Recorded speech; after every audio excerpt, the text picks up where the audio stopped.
welcome to this new video for my channel, The Mental Traveler. I'm Caro Herrera, and today I'm going to be talking about the story of The Phantom of the Opera. I shall be reviewing the book, which was written by Gaston Leroux and published in 1909, and some of its many adaptations. Oh, but before I begin though, let me just say that this will be a review with spoilers, so if you don't have an idea of what The Phantom of the Opera is about, beware.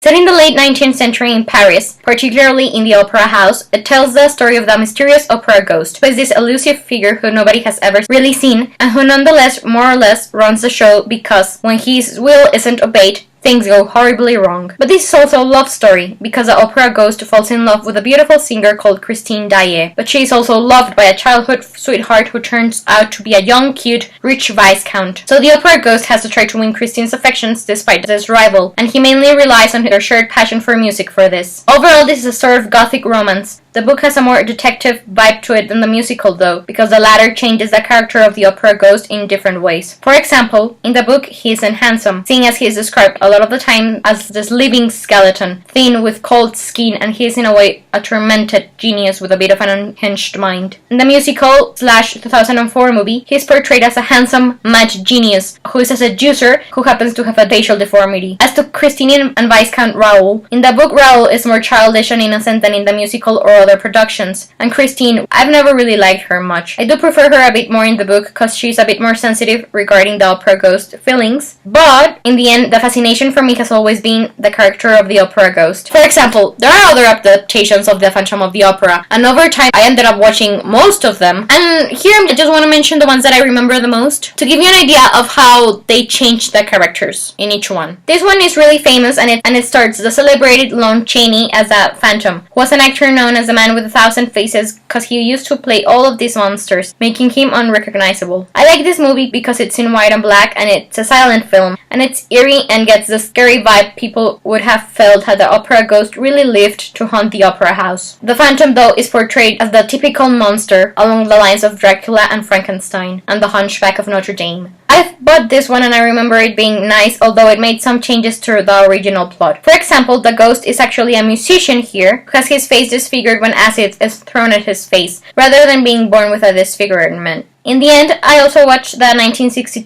1983, 1987, 1989, 1988 versions, but it's been more than 10 years now since I saw them, so I only have vague memories of them. I remember one of them is about him being raised by rats, and there are tons of other takes on it, because in the end it's a story with a lot of appeal to all the world. The novel was written, as I said earlier, by Gaston Leroux, who was a fellow journalist, and he published it in 1909. Although it's a work of fiction, the author makes the cause that his investigations have led him to be certain that the opera ghost really existed, and he gives us plenty of proof as to why he believes so. In the end, though, I think that Leroux came up with the story because once, while exploring the lower levels of the opera house, he came upon a skeleton, and that was sort of the beginning of it all for him. He created this everlasting tale surrounding who that skeleton belonged to.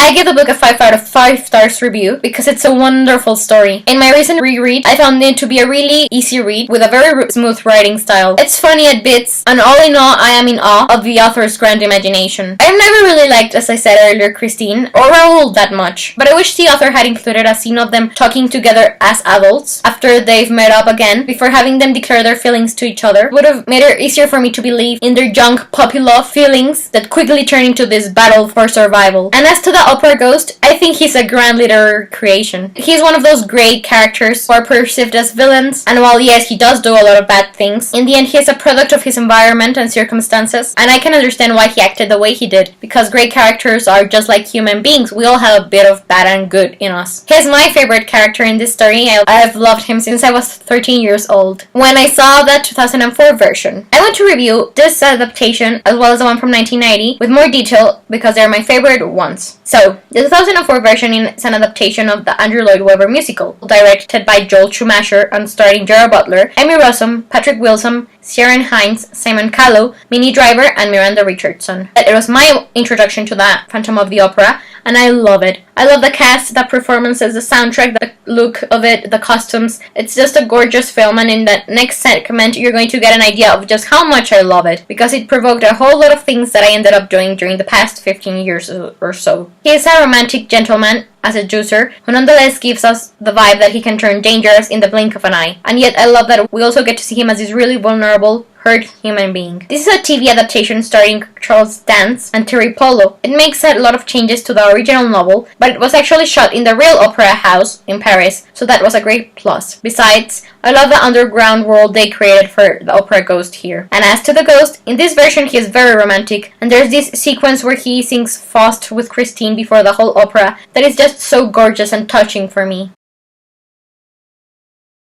Okay, so I first learned of the Phantom of the Opera when I was 11 over my summer holidays in New York. My mother wanted to see the musical, but I'd never heard of it, and I was afraid because I didn't really know what it was about, and I imagined that there was going to be this scary plot and a phantom floating over the audience. So in the end, we didn't end up watching the Phantom of the Opera. But then, some months later, when I was 12, I think it was October, I saw they were showing this behind the scenes of the new movie of the Phantom of the Opera, the 2004 musical, and I was intrigued because it looked kind of like The Beauty and the Beast, and it looked really romantic, and I've always loved romance and period dramas, so I was like, okay, I'll give it a try, let's go watch the movie. And I did, and I went into the movie theater without knowing that it would change my life. First of all, I absolutely loved the movie. I'd never seen anything like it before. I was Team Opera Ghost from the start. I cried so hard when it ended. I was drawn and fascinated by this underground world. I was hooked as I'd never been before by a movie. I watched it again with my sister and then again with my friends. My friends liked it too, so we decided to make a staged production of it. We never did it, but I was supposed to be the Opera Ghost because I was the only one of that group who could have possibly grasped the depth of that character, apparently. But yeah, in a way, I think The Opera Ghost was the first story I ever became obsessed with, because shortly after watching the movie, I started carrying around this backpack, which I called my Phantom Kit, where I would put everything related to the Phantom of the Opera inside. I mean, I had the film's soundtrack, I bought the movie, I had tons of papers and pictures related to this story, I made fan art, I ended up wanting to live in France and learn French because of it, so I took my French dictionary around, and I took French classes, so I put my language notebooks as well in there. When I was growing up, I wanted to be an archaeologist,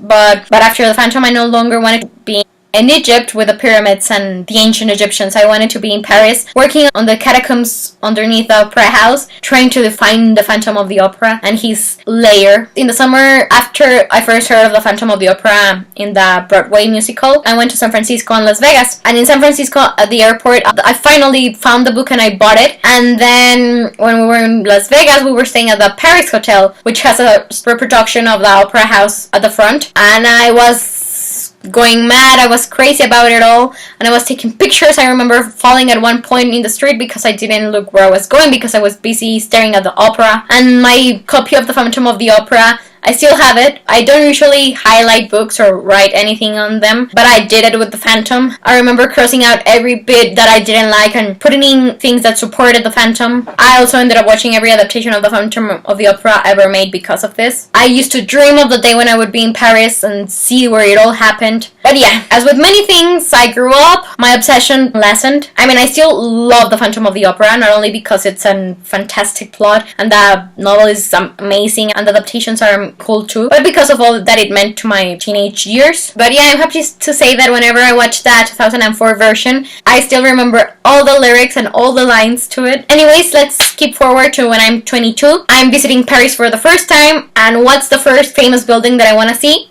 Opera House. I remember it being quite an outwardly experience, finally being before this fantastic setting where I had envisioned my whole future developing, and it's such an amazingly beautiful building. I bought a tour for it, which I unfortunately couldn't go to in the end, but I did end up watching a ballet, and it was amazing because it's such a beautiful theater, and I was imagining being in box 5 and listening to the Phantom. It was fantastic. Some years later, I was back in New York, and I finally got to see that Broadway musical that started it all in a way. I completely loved it. It was a gorgeous experience. And then almost a year later, I found out that Andrew Lloyd Webber had made a sequel to his musical, and I watched it, but I'm afraid to say I didn't like it. I thought it was ludicrous. I didn't like the setting, though I love Coney Island. I am Teen Ghost. In the end, there is a beauty to his sad ending in the original novel / original musical, which the sequel destroyed by using cliché plot lines to make him find happiness. It was a gorgeous production in terms of costumes and scenery and such, but I didn't like it plot-wise one bit. Finally, in the fall of 2018, I was back in Paris, and again, the first building I wanted to go back to was the Opera House. It was sad because I wanted to have my tour of it at last, but they had closed it down during the days I was in Paris. Still,